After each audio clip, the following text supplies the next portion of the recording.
Trace, it seemed like you guys had at least a dozen or so shots that I counted just right at the rim, just didn't go. Were you offensively getting looks and sets that you wanted and just weren't finishing, or what was the deal there? Yeah, I think that we had a few runs in the game, but every time we got close, they'd pull away. It was really just defensively. I think it was more of our defense that we gave up 80 points at home. That's something that can't happen. So we just got to go back to work, honestly, tomorrow and then get ready for Penn State, which is our next game. So. Trace, how do you explain some of the binds they put you in defensively too? With sometimes you have to double Dickinson. It seemed like they rotated 3-point line and knocked down their shots, or were the rotations late, or what were some of the factors that were going into?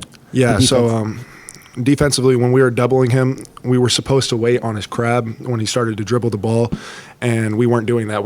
He was holding the ball, and so it was easy for him to look over and watch and see who's coming instead of when he was posting up and trying to dribble. So that's on us, and we made that mistake, and he made us pay for it. Hey Trace, they started the game 11-4, and then second half they started 12-6 run. The starts of both halves were obviously an issue.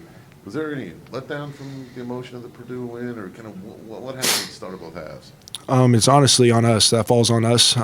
It's our home court and the starting five, and we need to regroup and we need to figure that out because it's unacceptable, honestly, to come out with no motion and no drive. And like when we were at the Purdue game, that second unit really helped us and got us going with Trey and all of them blowing up ball screens and stuff like that on defense. And when our starting five is our starting five for a reason, so we got to figure that out. I just wanted to go back to some of the issues with rotations. Obviously, you mentioned what happened when it got in the middle, but it seemed like that was a trend that kind of went beyond that in terms of guys getting open looks. And just what else happened that you think got?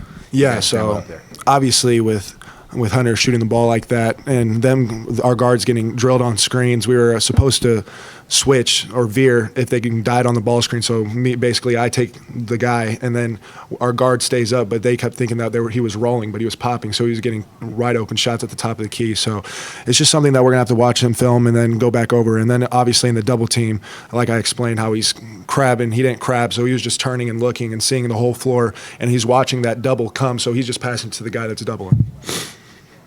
Michigan's three-point success, was that more perimeter defense or was that just them knocking down shots? I think it's a little bit of both. Obviously, they came in here scrawling, scratching for a win, and they needed this one bad, and they honestly played harder than us, and we didn't defend the line well at all, and that's something that we usually hang our hats on. So it's something that we're going to have to watch in film, and we're obviously get better for it for Penn State.